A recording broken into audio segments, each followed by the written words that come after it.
자, 오늘 공부하겠습니다. 자, 읽을까? 바로 앞에 선 모세. 처음에 하나님 앞에 선 모세, 이스라엘 백성들 앞에 선 모세, 오늘 바로 앞에 선 모세, 사는 광야 앞에 선 모세, 이렇게 진행이 되는 걸로 모세가 마무리됩니다. 오늘 이제 바로 앞에 선 모세를 한번 공부해 보도록 하겠습니다. 1번, 바로는 마귀의 상징으로 하나님의 대적자입니다. 하나님의 모든 일을 방해하고 하나님의 백성을 괴롭히는 세상 권력자입니다. 그래요. 2번, 바로가 모세와 대결점에 있는 것 같으나 실상은 하나님을 대적하는 것이며 하나님께 굴복하지 않겠다, 하나님을 인정하지 않겠다, 이스라엘 백성이 하나님의 자녀라고 하는데 그들은 내 노예일 뿐이다 라는 것입니다. 성경을 읽어봅시다. 그 후에 모세와 아론이 바로에게 가서 이르되 이스라엘의 하나님 여호와께서 이렇게 말씀하시기를 내 백성을 보내라. 그러면 그들이 광야에서 내 앞에 절기를 지킬 것이니라 하셨나이다. 바로가 이르되 여호와가 누구이기에 내가 그의 목소리를 듣고 이스라엘을 보내겠느냐. 나는 여호와를 알지 못하니 이스라엘을 보내지 아니하리라. 아멘. 절대로 하나님을 인정하지 아니하고, 그러니까 그분의 말씀 따위는 관심도 없다. 그리고 이스라엘 백성이 내 백성이라고? 그는 내 노예야. 현실이 내 노예였고 수백 년 동안 노예였어. 어디 갑자기 와서 이런 쓸데없는 소리를 짓거리는 거야. 이런 분위기다 이 말입니다. 3번, 대결이 시작됐습니다. 모세가 바로에게 가서 하나님의 말씀을 전하니 바로는 정치적 권력자답게 모세와 이스라엘 백성을 이간질하여 한편되지 못하게 하므로 하나님의 일을 좌절시키려 합니다. 역시 정치인들의 술수가 나오는 것입니다. 바로의 작전은 모세와 이스라엘 백성을, 아니 하나님과 이스라엘 백성을 이간질해서 찢어 놓습니다. 방법이 뭘까요? 1번, 이스라엘 백성에게 노역의 분량을 감당 못할 만큼 더하게 하여 극심한 고통을 주면서 이것이 모세 때문임을 선동합니다. 이스라엘 백성들은 모세를 원망하고 그의 말을 믿지 않습니다. 갈라치기를 하는 거지. 여러분, 요즘도 정치인들이 기회만 있으면 이간질을 하고 갈라치기를 하잖아요. 그래서 찢어 놓으려고 하는 거예요. 하나님은 하나가 되게 하시는 분이고 마귀는 찢어내는 것이 그의 본성입니다. 마귀가 갈라치기를 해. 그래서 성경을 좀 길지만 한번 읽어봅시다. 시작. 백성의 감독들과 기록원들이 나가서 백성에게 말하여 이르되 바로가 이렇게 말하기를 내가 너희에게 짚을 주지 아니하리니 너희는 짚을 찾을 곳으로 가서 주우라. 그러나 너희 일은 조금도 감하지 아니하리라 하셨느니라.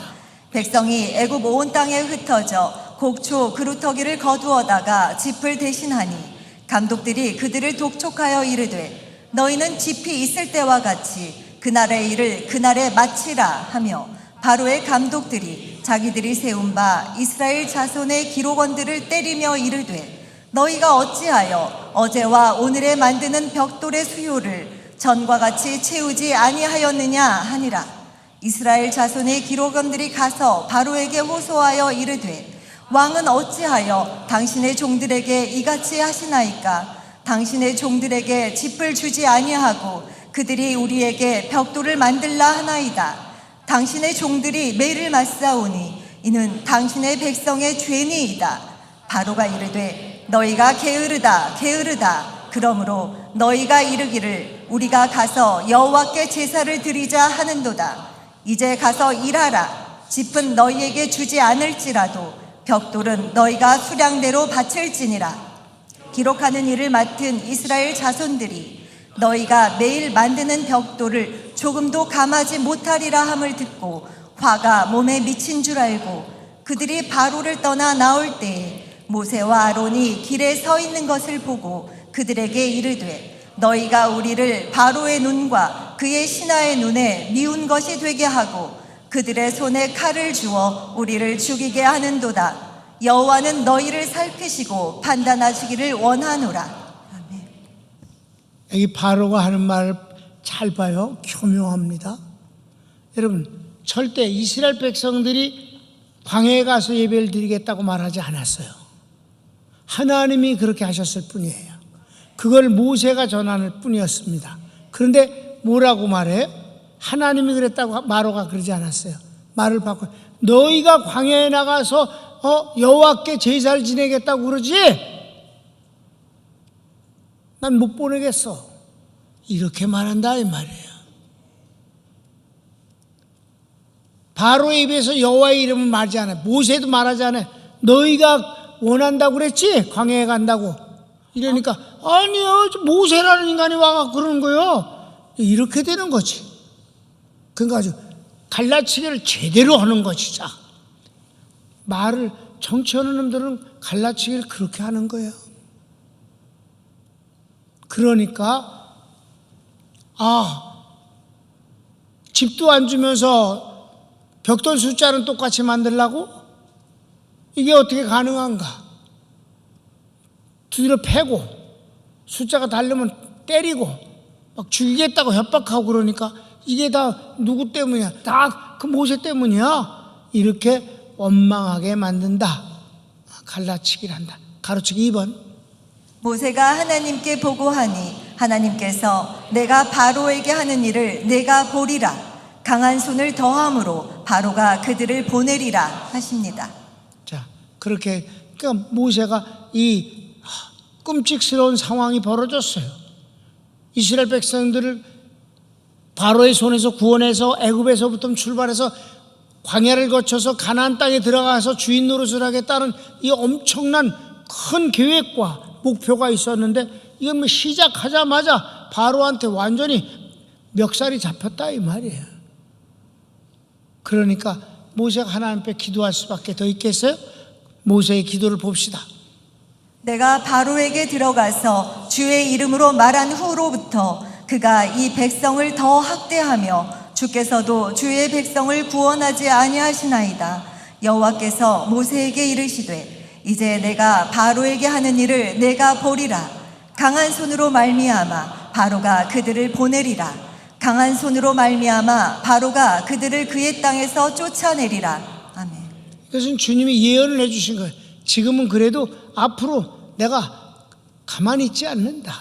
여기서 중요한 건 하나님은 백성들의 원망은 관심 없어요. 징징거리는 거에 대해서 아무 응답이 없어요.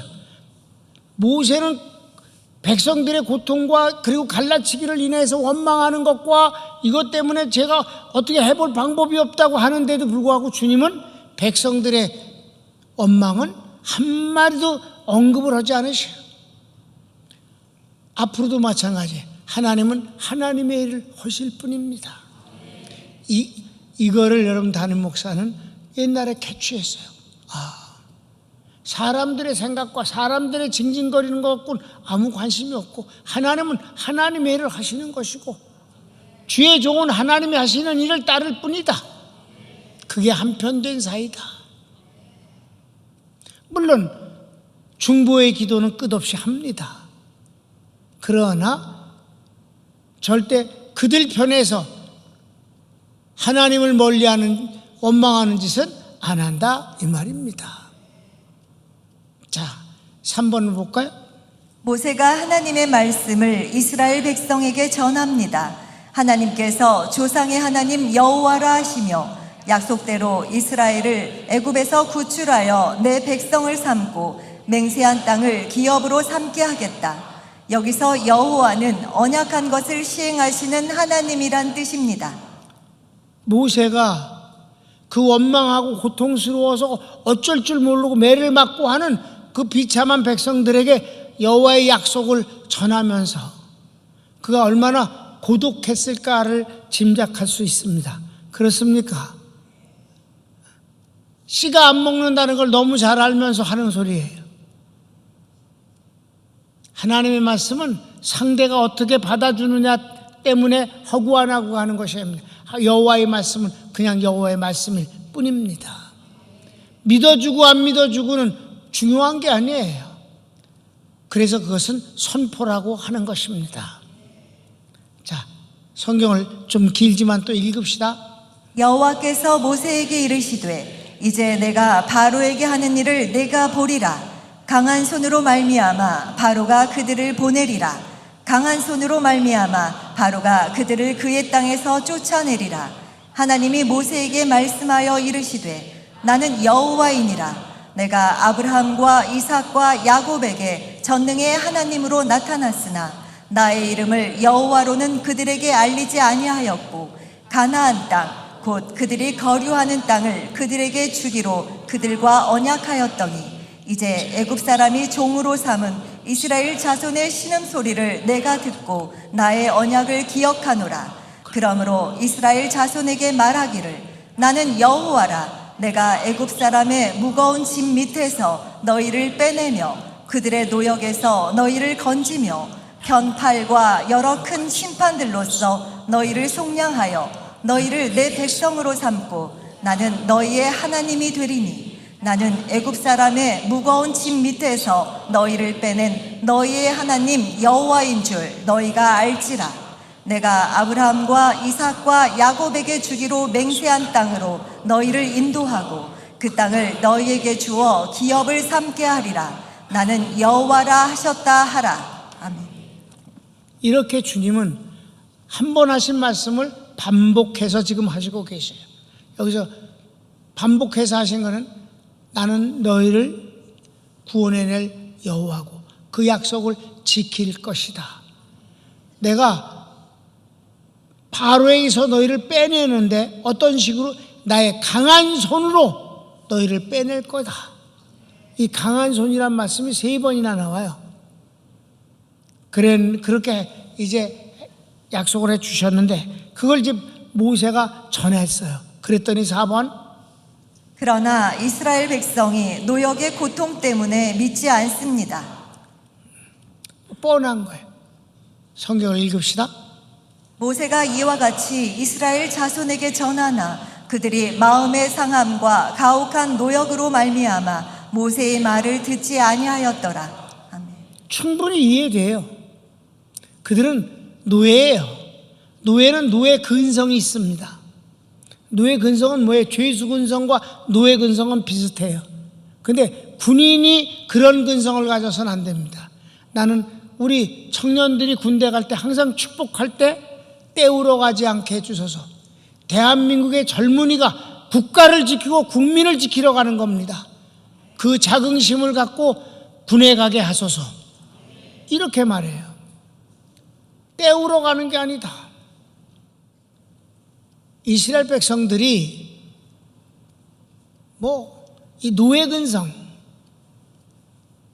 죄수 근성, 노예 근성이 뭔지 알아요? 어차피 그 감옥 생활하는 거, 어차피 노예인 거. 그러니까 어떻게 돼? 게으름 떨고, 꾀까고, 변명하고, 엄살 떨고. 이게 노예 근성, 죄수 근성의 대표적인 모습입니다. 그런 것들이 우글우글 하고 있는 데서 요셉은 이익을 남기는 사람으로서 살았어요. 보디발이 보니까 다들 노예 근성으로 징징거리고 있는데 이건 이익을 남기기 위해서 최선을 다하거든. 그러니까 더 맡겨보고 나중엔 온 재산을 다 요셉에게 맡겼다. 잘하고 있었다. 억울하게 감옥을 갔어요. 그런데서도 이익을 남기니까 눈에 들어 마침내 감옥 소장이 자기 밑에 불러갖고 행정을 맡기는데 자기네 다 빠지고 네가 다 해봐라. 그래서 감옥 전체 행정을 총괄했다. 나중에 꿈을 꾸었어요. 꿈이 맞췄으면 금덩어리 하나 던져주면 그만이지만 가만 보니까 바로가 보니까 여러분 바로가 이 바로가 그 바로 아니야? 바로라는 말은 왕이라는 뜻이야. 예? 그러니까 옛날에도 바로고 지금 목사님 그 바로가 이렇게 오래 살았어요? 400년이나 지난 데서 아직도 바로가 살았어요? 아니야. 그냥 왕이란 뜻이야. 그냥 옛날 바로 말이야. 요셉 있을 때 그 바로가 얘 괜찮은데 너 한번 풍년을 한번 관리해 볼래? 풍년을 잘 관리했어. 흉년이 왔는데 오히려 그 흉년에 모든 다른 나라도 다 흉년이니까 곡식을 비싸게 팔기 시작하니까 그래서 요셉 때문에 이집트가 그런 어마어마한 나라가 된 거예요. 여러분 아셨습니까? 요셉 때문에 이집트가 된 거예요. 그 어마어마한 문화, 피라밋 이런 게 다 그때 부자가 돼갖고 다 그렇게 이집트가 그렇게 된 거예요.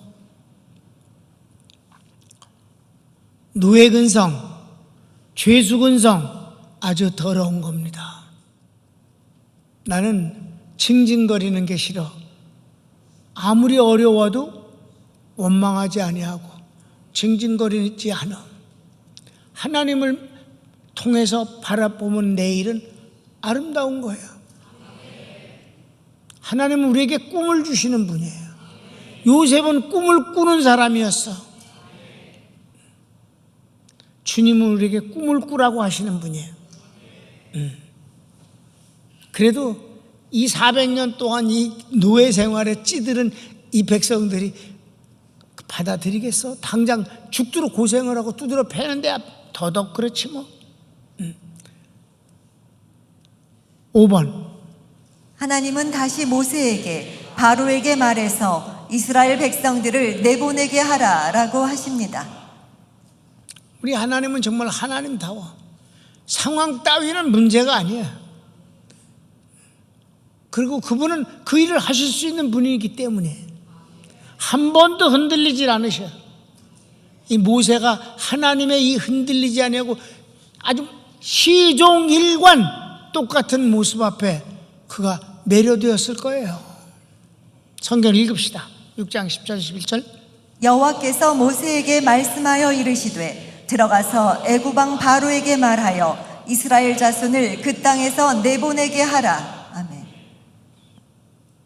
6번 이 말씀에 대해 당황한 모세는 이스라엘 백성도 내 말을 듣지 않는데 바로가 어찌 듣겠습니까? 라고 말합니다. 당연히 모세는 그럴 수밖에 없어.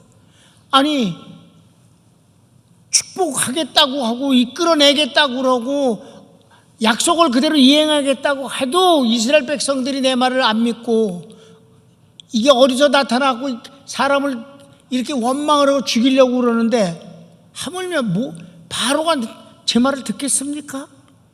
벌써 처음부터 안 듣는다고 그랬지 않습니까? 여호와가 누구냐고 그러고 이러지 않았습니까? 라고 말했더니 자 성경을 읽읍시다. 모세가 여호와 앞에 아뢰어 이르되 이스라엘 자손도 내 말을 듣지 아니하였거든 바로가 어찌 들으리이까? 나는 입이 둔한 자니이다. 아멘. 모세가 인간적인 면에서 한계를 느낀 것은 당연한 거예요. 말을 하는 것이 두려운 게 아니라 못 들을 것이 해봤자 아무 소용이 없는 것이 눈에 너무 보이니까 하는 소리지. 그걸 얘기한 거예요. 해봤자 안 들을 것이 뻔합니다. 이라고. 여기서 내가 설명을 좀 썼어요. 자, 시작. 마귀의 분열 계략이 성공되는 것 같이 보입니다. 왜냐하면 하나님과 바로와 이스라엘 백성들의 생각이 각각 다릅니다. 하나님께서는 하나님의 뜻을 선언하십니다. 이에 대해 바로는 반발합니다. 그리고 이스라엘 백성들은 조금이라도 힘들면 원망하고 말씀을 믿지 않습니다. 모세는 하나님과 바로 이스라엘 백성 사이에서 어찌할 바를 모릅니다. 갈등이 만들어졌습니다. 이런 상황이에요. 그래서 7번 이 상황에서 하나님은 이스라엘 백성을 설득하려 하지 않으시고 단호히 결론을 내리십니다. 이 점이 나는 하나님이 하나님이라는 거예요. 이스라엘 백성들을 설득하려 들지 않으셔요. 6장 13절을 보면 여호와께서 모세와 아론에게 말씀하사 그들로 이스라엘 자손과 애굽 왕 바로에게 명령을 전하고 이스라엘 자손을 애굽 땅에서 인도하여 내게 하시니라. 아멘. 그래, 그냥 이렇게 되는 거예요. 그리고 마지막 8번, 그리고 최후의 일격입니다. 내가 제목을 잘 만들었어. 마지막 일격은 뭘까? 아니, 일격을 한번 읽읍시다. 시작. 여호와께서 모세에게 이르시되 볼지어다 내가 너를 바로에게 신같이 되게 하였은즉 내 형 아론은 내 대언자가 되리니. 아멘. 하나님 외에 누가 이런 말을 할 수 있겠어요? 야, 조용하고 내 말 들어봐. 내가 너를 바로에게 신을 만들어 줄 거야. 애굽엔 신이 여러 종류가 있어요. 그런데 너를 지명수배 받은 사람이 아니고 이스라엘 백성들을 살살 선동하는 그런 인물이 아니고 바로에게 너는 신이 될 거야. 여러분, 내가 성경을 읽는 것 가운데서 참 이해가 안 된 부분이 있다고 그랬죠? 여러분한테 이미 얘기했죠? 왜? 이제 앞으로 시작되어지는 재앙이 열립니다. 말도 못해요, 재앙이. 모든 하수가 다 피로 물들어서 먹을 물이 없어지고 개구리가 밥상에 오는데 바로의 밥상에까지 올라. 어찌나 개구리가 많은지 그 개구리가 죽어서 썩는 냄새가 천지 진동을 한단 말이에요. 그러면 이쯤 되면 바로는 어떻게 해야 되겠어? 모세를 죽여야지. 모세가 무슨 군대를 끌고 온 것도 아니에요. 아론 하나 데리고 들어간다고. 지팡이 하나 딱 집은 것뿐이 없어. 바로가 그 어마어마한 군대 중에서 무술이 뛰어난 놈들이 다 수호를 할 거 아니야. 여봐라, 제 머리를 몸하고 나누어라. 이렇게 우아하게 명령을 하면 댕그당 나누어 줄 거 아니야. 응? 그 말을 왜 못했는지 몰라. 끝까지 못해. 그 점이 난 이해가 안 됐어요. 옛날에 읽을 때, 성경을 읽으면서 여기만 읽을 때마다. 아니, 나 같으면 내가 죽는 한이 있어도 우선 죽여버리고 말 거야. 아니, 낭주엔 아들마저 죽었잖아. 그래도 꼼짝을 못했다니까. 왜 바로는 모세를 못 죽였을까? 이걸 갖고 수도 없이 고민하고 도대체 이걸 어떻게 이해해야 될까? 하나님이 모세를 바로에게 신같이 만들어 주셨으니까. 신은 못 건드리잖아. 하나님이 함께 하시니까. 이 신비한 비밀이 바로 이게 하나님의 성령님이 함께 하시는 것으로 그렇게 대답이 되어지는 겁니다. 왜 바로는 모세를 못 죽였을까? 이런 질문을 하는 사람을 나 들어본 적또 자식껏 살면서 한 놈을 못 봤어. 난 그게 제일 궁금한 질문인데 왜 바로는 모세를 못 죽였을까요? 군대가 그렇게 많은데. 여기서 주님이 그래서 일격이라고 내가 제목을 낸 거예요. 너는 바로에게 신이 되는 거야. 꼼짝도 못하는 거야. 이래서 모세는 당당하게 담대하게 바로 앞에 항상 서는 것입니다. 그러니까 여기서도 중요한 것은 모세가 주님의 말씀을 믿었으니까 그게 가능하잖아. 만일에 모세가 신이 이런 지팡이 짚고 있는 거 보셨어요? 신이 이렇게 목동을 입은 거 보셨어요? 아니 무슨 신이 자기 백성들이 욕이나 하고 원망이나 하고 그러는데도 아무 말도 못하고 있는 이런 신이 어디 있어요? 있다고 소리했다간 그럼 주님이 너무 불쌍하지. 근데 모세는 그렇게 하지 않았다. 이미 하나님 편에 서 있었다. 아멘. 자, 이제 마무리 짓는 말을 읽고 마치겠습니다. 시작. 이로써 하나님께서 이스라엘 백성을 바로에게서 구원하시는 일이 시작될 때 바로 입장에서 선제 공격한 하나님과 모세와 이스라엘 백성을 분열시키므로 구원의 역사를 실패케 하려는 그의 작전은 성공하지 못합니다. 그리고 하나님께서 이스라엘 백성들을 구원하시기 위해 시작하신 10가지 재앙 앞에서 바로는 회개하지 아니하고 하나님을 대적하지만 마귀의 어리석음과 무능은 패배의 연속일 뿐입니다. 그렇습니다. 그러니까 우리는 결론을 알고 있으니까 이 연속되어지는 이 재앙의 드라마틱하고 재미가 있지만 현장에 있는 사람으로는 그 긴장감과 두려움은 말할 수도 없을 거예요. 그런데 모세는 그리하지 않았다. 오늘 이 주님이 마지막 일격을 가하시는 것을 듣고는 그때부터는 그리하지 않았다. 여기서 이스라엘 백성들의 믿음 없는 건 별거였다. 여러분, 내가 이거 체험한 거 아닙니까? 팬데믹 때 예배 드리자고 그랬을 때 안 오는 사람들도 있고, 열만 나도 병원으로 뛰어가는 놈이 있고, 나한테 전화 걸어서 기도해달라고 그러고, 그거 내가 너무 속상하고 하나님 앞에 송구해서 정말 간절히 기도하지 않았습니까? 하나님, 성도들이 믿음을 같이 하지 않습니다. 제가 잘못 가리킨 것 같습니다. 너무 송구스럽고 죄송스럽습니다. 그리고 속상합니다. 그럴 때 하나님이 이쪽 귀에다 대시고, 참 모세를 공부하니까 정말 실감이 나네. 모세 때도 그랬다. 이렇게 응답 주셨어요. 오늘 그걸 보고 있지 않습니까, 여러분? 아멘. 그래도 우리 교인들은 뭐 누가 두드려 패는 것도 아니고 지풀 안 주는 것도 아니고 벽돌 만드는 것도 아니잖아.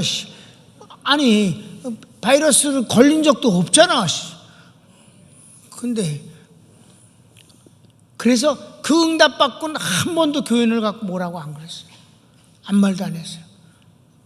다시 한번 이 한편된 사회를 내가 썼지만은 다시 한번 보고, 하나님이 모세는 뭐 그네들을 설득하느라고 맨날 고생을 하지만 하나님은 마치 이스라엘 백성이 없는 것 같이 대하셔. 그냥 모세만 상대하셔. 여러분, 여기서 뭔 말? 주님은 믿음 없는 사람하고 거짓말하는 사람하고 대화 안 하신다. 주님은 내 믿음대로 될지어다 일 뿐입니다. 믿음을 주시고 믿음을 가진 사람과 주님은 대화하시는 겁니다. 여러분, 모세가 하나님 앞에 중보기도 하잖아요. 거기서 하나 깨달음이 있어야 돼요. 모세는 절대 반란자를 위해서 중보한 적이 없어요. 주님이 화가 나시니까 뭐래? 이 백성을 몽땅 죽여버리겠다고 맨날 그러시잖아. 한두 번이 아니야. 다 죽여버리겠다고. 그러니까 주님 앞에 가서 중보기도를 하는 거지. 왜? 일반 백성들이 죄에 가담하지 않은 백성들마저 하나님 죽이실 수는 없습니다 라고 중보를 하는 거지. 반란을 일으킨 놈을 위해서 기도한 적은 없는 거예요. 반란을 일으킨 놈을 기도한다면 여러분, 객관적으로 보면 모세가 더 너그러워? 모세가 더 하나님보다 자비로우냐고? 모세가 하나님보다 더 사랑이 많은 척해서는 안 되잖아. 이 말을 지금도 적용할 수 있어. 하나님보다 사랑이 더 많은 척하는 목사가 돼서는 안 되는 거예요. 정말이야. 하나님보다 더 너그럽고 더 사랑이 많은 척해서는 안 되는 거예요. 우리는 하나님의 눈치를 살피고 낯색을 살피는 것이 중요한 겁니다. 그래야 하나님 편 되는 것입니다.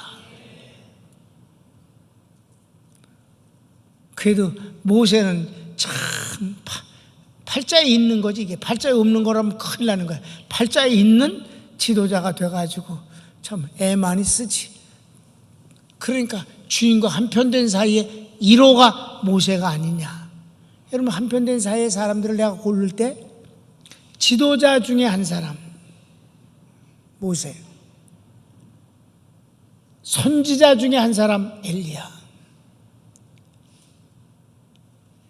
제사장 중에 한 사람 엘리야살, 그리고 대제사장의 영원한 시조 비느하스. 일반 제사장이 아니라 대제사장 비느하스. 이게 구약의 4명이에요. 신약에 아주 짧지만 예수님을 위하여 첫 번째 순교자, 그 집사예요. 스테반. 그리고 주님의 모든 계시를 온 인류에 세상에 전파한 선교사 1호 사도 바울. 그런데 한 사람 더 껴주기로 맘먹었어. 내가 신약에 한 사람 더, 사도 요한. 이들은 전부 죽음과 관련 맨 마지막 하나님이 그들의 편이 된 것이 더 중요한 거예요. 여러분, 사람이 하나님 편된 사람은 많아요. 물론 이래 실수도 있지만 이래고 저래고 있어요. 그런데 하나님이 그의 편이 되는 것이 확실한 현장이 있는 것이 중요한데, 그 현장 중에서 죽음이 제일 중요해요. 내가 골라내는 것 가운데 잘못 고르면 글쎄 망자 명예훼손으로 내가 고발당한다니까. 그게 고발이 되는지 안 되는지 잘 모르지만 그 인간들이 또 하나님 앞에 날 고경 목사를 고발할 수도 있잖아. 근데 내가 얼마든지 할 말이 있다고.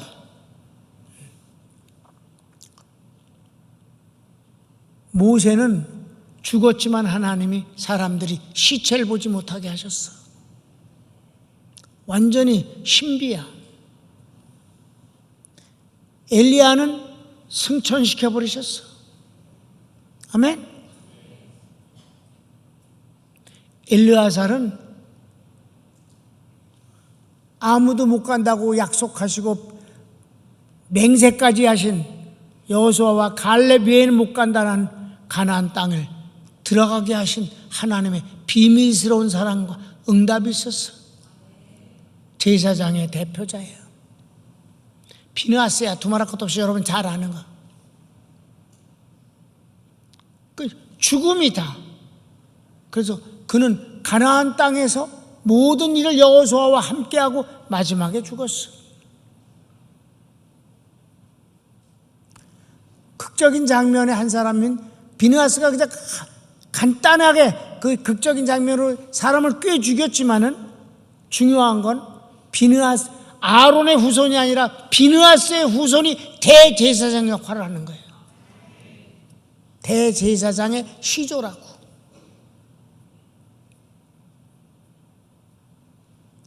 사도 요한은 계시록을 주님으로부터 받았잖아. 그래도 사적은 거지만 마리아를 부탁받았잖아. 주님이 그를 어떻게 하셨느냐가 주님과 한편된 사이라는 점에서 중요한 거예요. 우리 교회는 주님이 유월을 시켜주셨어. 전 세계 유일한 교회예요. 주님이 한편된 사이 되신 것, 이게 중요하다는 거예요. 여러분, 이해가 됐으면 크게 아멘. 우리 주님 앞에 박수 한번 해야 되는 거 아니야?